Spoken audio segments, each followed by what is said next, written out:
Quintana. No se lo ve, no se lo ve. Hace un minuto, ahí está el doctor Ismael Quintana, a quien saludamos cordialmente desde acá, desde Guayaquil, a nuestro querido amigo constitucionalista, hombre inteligente que siempre tiene la bondad de colaborar con lo que preguntamos de algunos temas acá en I99 en el diálogo.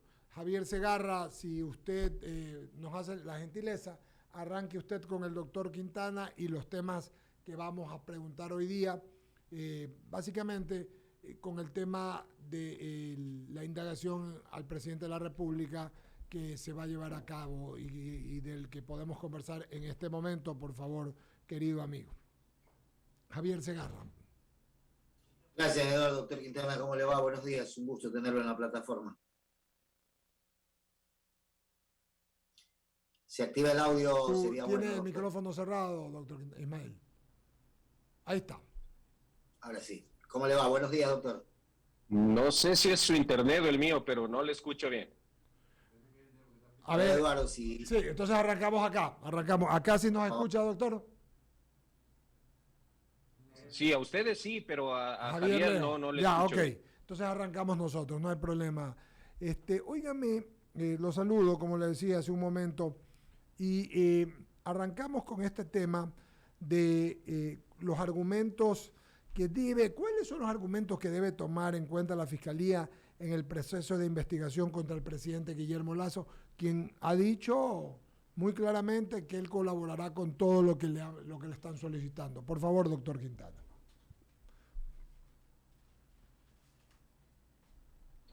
Bueno, buenos días con ustedes, un abrazo a la distancia, un saludo para quienes nos están escuchando a través de I99. A mí lo que me llama poderosamente la atención es que haya esta suerte de doble rasero, ¿no? Por un lado, usted ve que hay una justicia bastante acelerada en los temas de investigar las decisiones de autoridades del Estado. Me refiero a este caso que usted comenta del presidente de la República y sus ministros de Defensa y del Interior, mientras que por otro lado avanzamos a paso de tortuga en los procesos penales que tienen que ver con quienes generaron el caos y el vandalismo hace unas semanas nada más a nivel nacional. Usted ve cómo se ha tratado el caso de Leonidas Issa por delito de paralización de servicio público. El proceso está en suspenso gracias a una consulta a la Corte Constitucional, una consulta que francamente es improcedente y que yo creo que la Corte así lo va a determinar en los siguientes días, pero paralelamente usted tiene también, fruto de una denuncia, la activación de una investigación previa llevada adelante por Fiscalía. No sé si me están escuchando. Perfectamente, doctor, perfectamente. Sí, perfecto. Entonces les decía que nosotros vemos ahora una investigación llevada adelante por Fiscalía por supuesto delito de detención ilegal y arbitraria presentado por la CONAI. Eso es lo primero que yo le debo decir, es decir, hay un doble rasero, una justicia que en el caso de Issa y la CONAI es absolutamente lenta y complaciente, y que en este otro caso parece que quiere avanzar a pasos agigantados. Ahora, ¿qué elementos tiene que observar Fiscalía? Porque apenas estamos en la fase preprocesal, ¿no?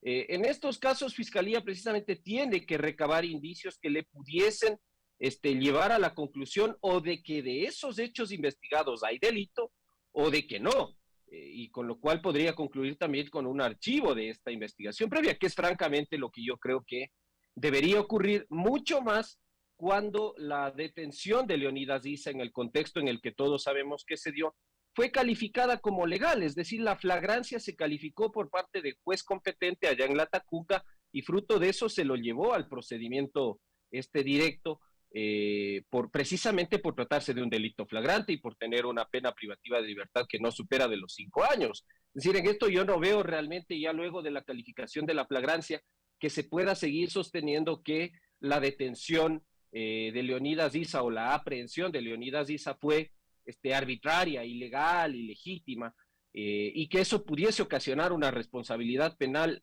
a los ministros y además al propio presidente de la República. Pero si es que Fiscalía estimase que hay elementos para formularle cargos al jefe del Estado y además a sus ministros, Hay que tener en cuenta que el artículo 120, número 10 de la Constitución, entrega una inmunidad al presidente de la República. Quiere decir que en cualquier caso en el que se quiera llevar a proceso penal al jefe del Estado, se va a requerir la autorización parlamentaria siempre, indistintamente del delito del que se trate, siempre se va a requerir autorización parlamentaria con el voto conforme de las 2/3 partes de los integrantes, es decir, hay un voto, 92 votos. 92. Ajá, Es decir, no llegan a eso, porque, claro, es buena.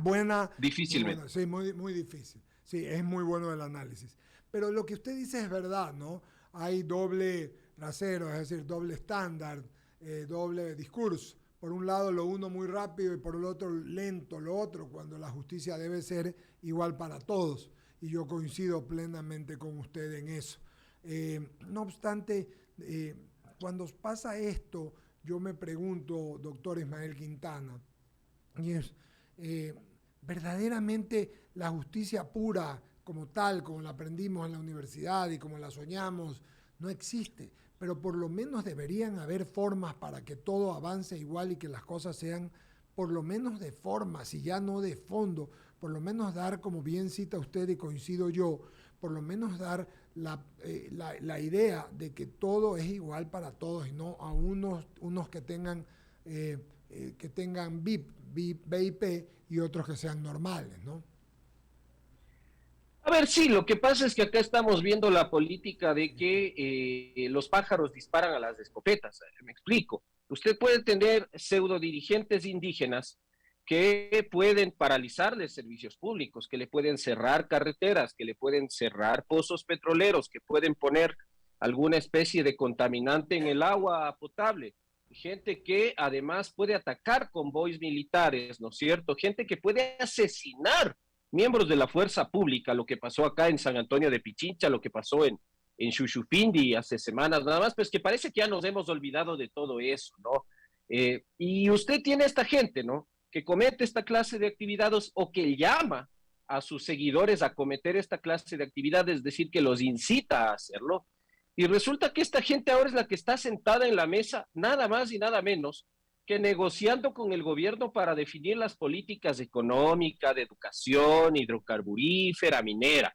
Y por otro lado, usted tiene en el banquillo de los acusados a dos ministros que, déjeme decirlo, es una apreciación personal mía, habrá gente que no coincida con eso, pero creo que es de lo mejor que tiene el gobierno nacional en su gabinete, y me refiero puntualmente al caso del ministro Carrillo y al caso del ministro de la Defensa, al general Lara. Y resulta que ellos, por el hecho de haber cumplido su deber como ministros de Estado, ahora están también siendo investigados por la Fiscalía General del Estado. Es decir, mire usted, volvemos a repetir este libreto de octubre de 2019, donde los funcionarios son los procesados, donde la fuerza pública está siendo procesada, donde los ministros y ahora inclusive el presidente de la República están siendo investigados por posible delito de detención ilegal, mientras que la gente que cometió o llamó a cometer los delitos, insisto, está prácticamente gobernando la nación y tomando decisiones que nos van a afectar a todos. Entonces, sí, claro que desilusiona el hecho de que usted tenga en Ecuador una justicia de doble rasero, una justicia para los de poder, para la gente que tiene influencias, o para la gente como Isa y otros, que con base en la amenaza, en el chantaje, ¿no es cierto?, en que si no haces lo que yo digo, entonces te tumbo el gobierno, te paralizo el país, te caotizo, ¿no es cierto? Y para nosotros los de a pie, ya quisiera yo ver a cuántos de nosotros, a usted, a mí y a todos los amigos que nos están escuchando, no estaríamos ya privados de la libertad por delito flagrante del evento que a mí se me ocurriese, salir a la calle y cerrar con llantas una avenida o una calle. Eso en Ecuador debería ser igual para todos, es decir, cometes delito, te investigan, te procesan y te juzgan y te sancionan si es que corresponde. Pero lo otro es que haya gente que tiene corona y que sepa que esa corona le da autoridad para pasarse por el forro la ley y que sepa además que el día de mañana, en el evento que llegase a responder ante la justicia, que lo veo poco probable en este caso de Isa, va a tener sus panas en la legislatura que le van a conceder amnistías. Ismael, Ramiro Cepeda te saluda. Hola, Ramiro, buenos días. El tema de querer solucionar jurídicamente los asuntos políticos es algo que ya nos tiene acostumbrada la clase política del país, lo cual es contaminante, contaminado y perverso. Por tanto, ¿cómo ordenar con una respectiva fuerza judicial, fuerza de la justicia, en que el respeto a la ley sea lo que prime y no el derecho al pataleo que pueda tener A, B o C persona para obtener poder de cambio frente a una amenaza? Me explico. Tú me demandaste, yo te demando, así empatamos el partido y nos perdonamos mutuamente. Cuando resulta que una cosa es usar la fuerza como autoridad y otra cosa es ejercer la violencia en las calles como actitud contrasistema. Entonces, ordenar la justicia, empezar por ahí e impedir que la política meta sus pezuñas, como alguna vez lo dijeron, en la administración de la justicia.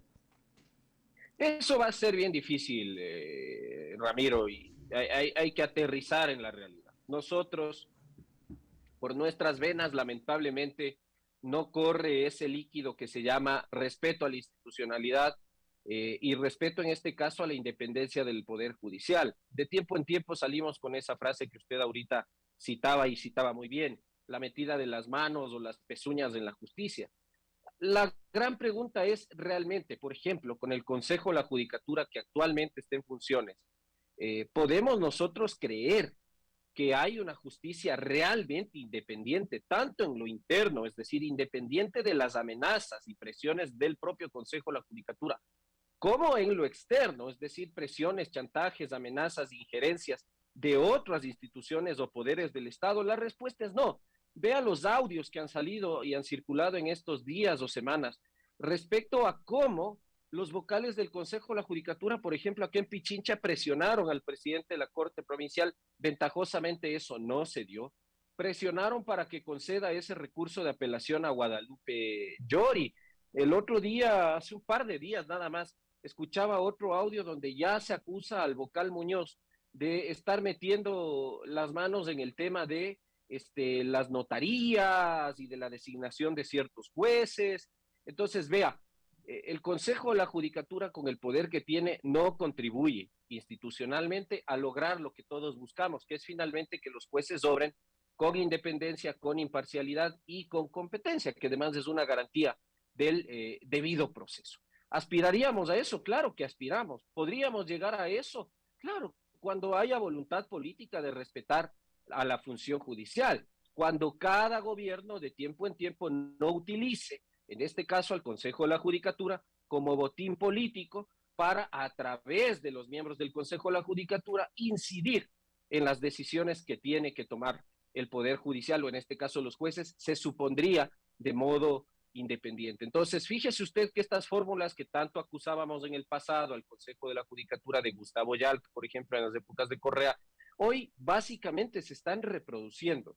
Y yo por eso veía con muy buenos ojos cuando en diciembre pasado el presidente de la República anunciaba una reforma constitucional o una consulta popular, decía él, con profundos cambios al sistema judicial. Yo creo que el diseño, la estructura de la función judicial nuestra debe ser modificada, principalmente en el rol que cumple este tan peligroso órgano llamado Consejo de la Judicatura, al que la Constituyente de Montecristi, al que el Código Orgánico de la Función Judicial le han dado excesivo poder, y eso está saltando a la vista. Eso hay que corregir, y por eso yo creía en la propuesta del presidente Lasso, que él decía, bueno, yo creo Yo y también, voy a proponer yo a la creo ciudadanía igual. que hay que eliminar el Consejo de la Judicatura. Y creo Pienso que que sí. Yo Creo también. que en Ecuador, en épocas pasadas, hemos tenido... Sí, dígame. Yo coincido con usted plenamente, le decía. Yo también pienso igual que usted. Perdóneme, Ismael, que lo haya interrumpido. No se preocupe. Qué bueno que coincidamos, porque creo que Ecuador, respecto al Consejo de la Judicatura, que es un órgano que existe en nuestra vida institucional, al menos desde las reformas del año 92, ha tenido variaciones y al menos a la sazón del sistema del año 97, 98, el Consejo de la Judicatura no tenía tanto poder como el que tiene ahora. De hecho, sus miembros eran designados por los miembros de la Corte Suprema de Justicia. Pero bueno, todo acá se dio la vuelta al punto de que incluso ahora los miembros de la Corte Nacional son sometidos al control disciplinario del Consejo de la Judicatura. Vea lo que pasó nomás hace semanas con el presidente de la Corte Nacional y esa irregular suspensión que ventajosamente ya ha sido dejada sin efecto de parte de dos, con votos de dos de los 5 miembros del Consejo de la Judicatura, se suspendió al presidente, nada más y nada menos que de la Corte Nacional de Justicia. Entonces esas cosas hay que cambiar, pero digamos, los cambios normativos o los cambios institucionales van siempre a resultarnos insuficientes mientras no haya lo otro. Y lo otro se llama voluntad política, es decir, que nuestros políticos, presidente, asambleístas y altas instituciones del Estado eviten esa tentación que es como el chocolate de querer meterle la mano a la justicia para incidir personalmente en decisiones que les benefician a ellos o que pudiesen beneficiar a otros amigos, ¿no? Alberto, por favor, Alberto con la Quintana, entrevista sí. con Ismael. Gracias, por supuesto, ratificándole el saludo al doctor Ismael Quintana. Y ya que estábamos hablando de clase política, pero a ver, ¿qué esperar? Precisamente me llamaba la atención en estos días ver el tema de la legislatura. Y esto es lo que tiene que ver con la forma como enfocan los problemas, ¿no? La sanción al asambleísta Salvador Quispe es parecida a la sanción que hubo en su momento para el asambleísta Diego Ordóñez, el ex asambleísta, ¿no? En su momento. Pero llama la atención que, por ejemplo, en el caso de quien denuncia un atentado contra su vida, otra congresista, y esto la semana pasada nomás, la mayoría legislativa, quienes controlan nuestro parlamento, no hacen absolutamente nada. Y usted mencionaba, doctor, también el tema de lo que esperamos del Consejo de la Judicatura, pero vemos con preocupación cómo, mientras estamos conversando acá, hay jueces que, como en el caso de este caballero que hasta se hizo pasar por muerto, que tiene claros vínculos con el narcotráfico internacional, ya ordena una jueza la liberación.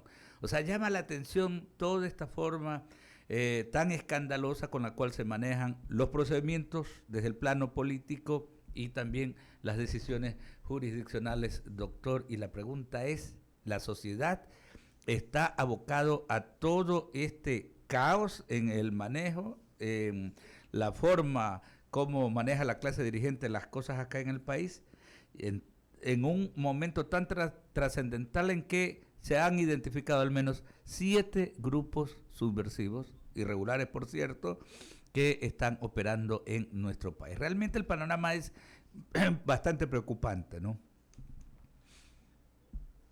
A ver, sí, buenos días, Alberto, un abrazo también para usted. Gracias, igualmente. A ver, sí, yo entiendo que tenemos nosotros estos problemas que ahora se han destapado bastante con la inseguridad, con el tema de las bandas delictivas, con el tema del narcotráfico. Incluso el presidente hablaba de que el narcotráfico financió, decía él, no lo digo yo, decía él, estos 18 días anteriores de paralizaciones y de violencia y amenaza al propio gobierno nacional. Eso se tiene que investigar, desde luego. Yo no estoy acá para defender a todos los jueces, pero a mí no me gusta tampoco señalar con el dedo y meter en el mismo saco a todos. Usted acá sí tiene jueces decentes, sí tiene jueces buenos, sí tiene jueces que respetan la norma, pero también tiene de lo otro, como los ejemplos que usted ponía.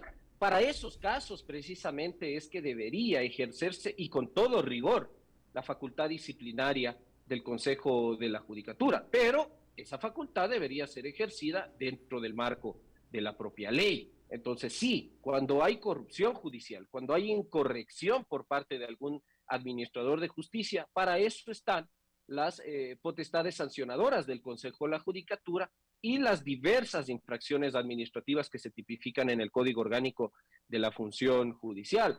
Pero a mí no me gusta también solo echarle lodo a la parte jurisdiccional, porque para que haya una decisión de estas, como las que usted comenta, donde todos vemos absortos, ¿no? Porque a veces la Policía Nacional, el ministro del Interior dice, vea, nosotros hacemos nuestro trabajo, tratamos de combatir el delito, se lleva a esta gente ante autoridad competente y resulta que salen con medidas alternativas en el mejor de los escenarios, cuando no, obviamente, con autos de sobreseimiento. Me refiero a los delincuentes. Uno dice, claro, si algo está pasando en el sistema judicial que no está contribuyendo también al trabajo del gobierno nacional en el combate a la delincuencia y a la inseguridad.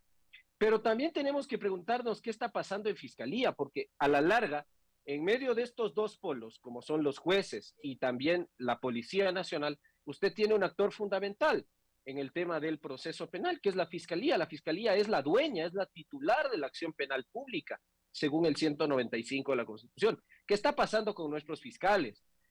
¿Cómo estamos por ahí? ¿Hay corrupción en Fiscalía también? Esas son las cosas que hay que investigar. Y para eso usted tiene, o debería tener, una legislatura que además esté enfocada en fiscalizar estas cosas, ¿no? Fiscalizar que adentro de estos órganos no haya corrupción, que los fiscales no se tuerzan. Y por otro lado, además, usted debería tener un Consejo de la Judicatura volcado abiertamente a capacitar a jueces y a fiscales sobre estos temas de corrupción. Por eso sí, a ver, yo veo con buenos ojos del tema de que se esté designando jueces especializados en materia anticorrupción, pero nos va a quedar, vea, absolutamente corto porque la Fiscalía sigue con el mismo equipo. Entonces hay problemas institucionales, hay problemas administrativos que hay que resolver que sin duda alguna están incidiendo en la administración de justicia. Entonces, habrá decisiones en las cuales los jueces las toman, básicamente porque Fiscalía no presenta suficientes elementos o argumentos y eso hace que el juez tome una decisión de sobreseer o de no dar una medida de prisión preventiva, por ejemplo. ¿Qué se atrevería? O en otros, dígame. Claro. ¿Qué se atrevería usted a recomendar en ese sentido? Porque para el ciudadano de a pie, ¿no? O sea, siempre lo englobamos en aquello, Administración de Justicia, donde entra el Ministerio Público, léase, llámese, todos los fiscales y también pues el Consejo Nacional de la Judicatura a nivel de todos los jueces y todo. ¿Qué se atrevería usted a recomendar? Porque eso, en definitiva lo que uno quiere es eso, una acción, ¿no? La policía trabajando tal como hacen, porque se juegan la vida, se la juegan totalmente todos los días, la Policía Nacional, ¿no? Pero a su vez entra ya lo otro, sí, la fase de investigación entonces, es de los fiscales y ya el otro terminan administrando justicia a los señores jueces. ¿Qué hacer o cómo enfocarlo? En el caso de la Fiscalía, indudablemente hay que fortalecerla, primero dándole autonomía, es decir, que vuelva a ser el órgano autónomo que fue hasta el sistema constitucional del año 98. No creo yo adecuado, creo que fue una torpeza de parte de la constituyente de Montecristi haberla metido en la función judicial, así sea como órgano supuestamente autónomo, pero depende del Consejo de la Judicatura y depende en lo administrativo, en lo económico, en lo financiero. Por eso es que una de las quejas recurrentes de la doctora Salazar es que no tiene recursos humanos, no tiene los suficientes equipos de fiscales para enfrentar la ola de denuncias y de hechos que ameritan activar el trabajo de Fiscalía. Entonces, primero, autonomía. Segundo, fortalecer a la Fiscalía, dotarle de más insumos en infraestructura, insumos en talento humano, y luego, cuando usted tenga eso, capacitación a los fiscales, ¿no es cierto? Cuando usted tenga una fiscalía capacitada, fortalecida, autónoma, entonces va a poder hacer un trabajo mucho más técnico. Digamos, obviamente yo no soy especialista en el área penal, pero desde el punto de vista institucional, creo que eso está incidiendo mucho en que fiscalía, por ejemplo, en algunos casos actúe con apatía o desidia y en otros lo haga de manera célere, tan célere que a veces comete equivocaciones, ¿ya? Entonces, eso, y cuando usted tenga una buena fiscalía, porque de policía creo que estamos en el proceso de mejorarla, sí, usted luego puede ocuparse también de la función judicial. Entonces, usted tiene buenos fiscales que acusan cuando deben acusar, que piden prisiones preventivas con los suficientes fundamentos. Usted va a tener adicionalmente, si es que tiene buenos jueces, jueces capacitados, jueces que además tengan que aplicar solamente la ley a los hechos del caso, a los hechos que asoman en el expediente, libres de presiones, de injerencias, de amenazas. Pero si usted tiene en el Consejo de la Judicatura, que es el que maneja el Poder Judicial, a gente como el señor Murillo, a gente como el señor Morillo, a gente como la doctora Barreno, que llaman a los jueces de la Corte Provincial, por ejemplo, a presionar por casos, a decirles que por favor, que den una mano, que resuelvan en tal o cual sentido, esto no se va a arreglar. Entonces, institucionalmente eso tiene que hacer. Si con estos funcionarios, como los que me estoy refiriendo, para eso debería usted tener una Asamblea Nacional que adicionalmente ejerza un fuerte control político, una fuerte fiscalización y que en este caso inicie los juicios políticos correspondientes. Mientras esta gente siga en el cargo y siga presionando y amenazando a jueces, a fiscales y a defensores públicos, el sistema está podrido. Correcto, clarísimo, doctor. Y ya que estamos en lunes de coincidencia, usted coincidía con Eduardo Mendoza Paladines hace un momento y yo voy a coincidir solamente agregando algo cuando usted se refería a el buen trabajo, el buen desempeño en funciones, ¿no? En el tema del ministro de la Defensa y el ministro del Interior. Yo solamente agregar el buen trabajo que también desempeñó durante estos días álgidos del mes de junio el comandante general de la policía, o sea, de la mano con el ministro del Interior en lo que tenía que ver con el manejo tinoso, porque más allá de lo que diga mucha gente, es el manejo tinoso, prudente, recatado, que incluso pues iba en contra de la integridad de muchos uniformados, lo que de alguna manera evitó un derramamiento de sangre, que era lo que provocaba muchísima gente, doctor. Así que solamente aquello. No sé exactamente, Javier, si está, a ver, si está muy Me copia ahí ahora el doctor Quintana. ¿Sí lo escucha, Javier?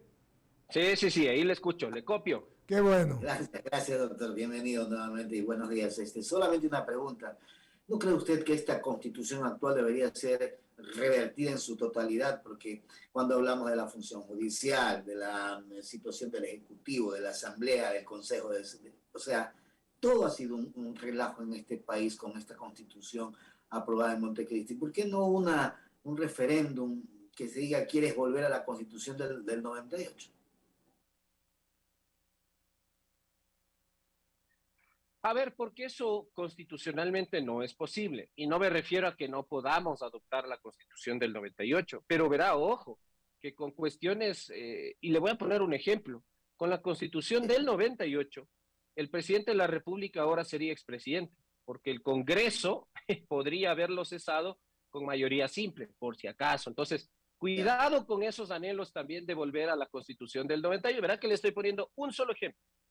Con la Constitución del 98, Rafael Correa podría ser candidato presidencial por si acaso. ¿Ah? Entonces, entre otras cosillas, ¿no?, que hay que tener en cuenta para efectos de andar diciendo eso. Pero más allá de esa cuestión, que son ejemplos muy, muy puntuales y botones de muestra, el procedimiento de reforma constitucional que nosotros tenemos establecido actualmente impediría eso. Es decir, no hay cómo, por más que otros colegas, lo digo con mucho cariño y mucho respeto, por supuesto, por más que otros colegas sugieran que en una sola pregunta, vía consulta popular, se pudiese preguntar a la gente si quiere o no adoptar nuevamente la del 98 en reemplazo de la de 2008, eso es constitucionalmente imposible.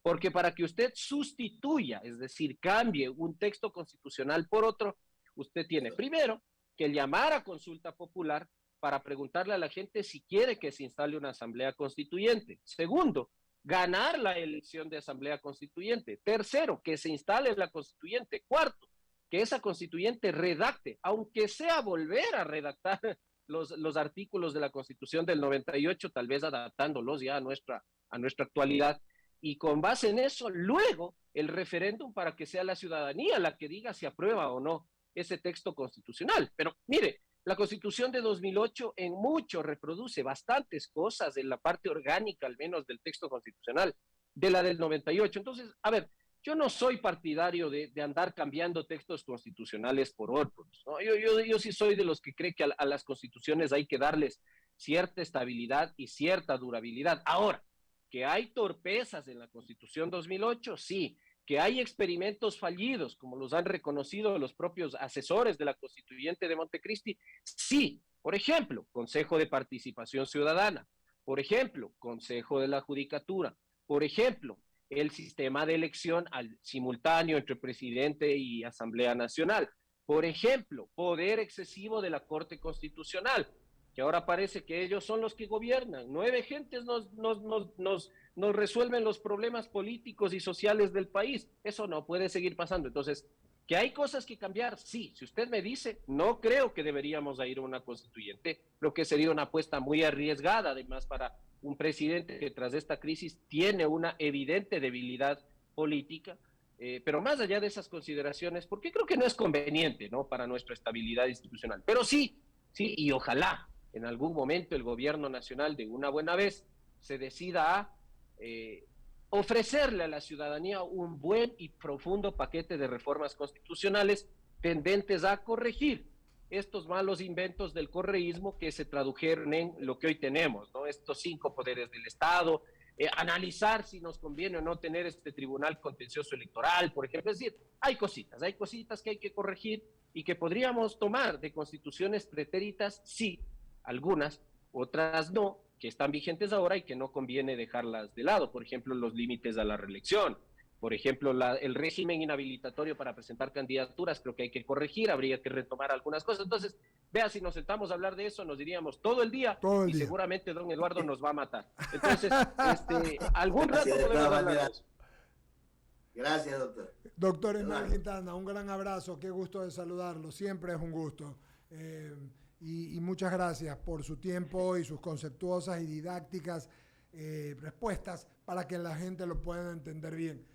Yo, Alberto, me escribía Roberto Gómez, panelista del Diálogo Segunda Emisión, me decía que claro, y Javier, coincidimos en todo. Ojalá se hubiera podido llevar adelante la idea de Julio César Trujillo del Comité de la Reinstitucionalización, como dice usted, con autonomía de la Fiscalía, que hubiera desaparecido ese engendro que es el CPCC. Yo añadiría la judicatura, como bien cita usted, pero no se dio. En el Ecuador el maniqueísmo y los intereses políticos van muchas veces más allá que el bien común, etcétera, etcétera. Le mando un abrazo, que tenga buena semana. ¿Ah? Un abrazo. Otro para ustedes. Gracias. Un abrazo.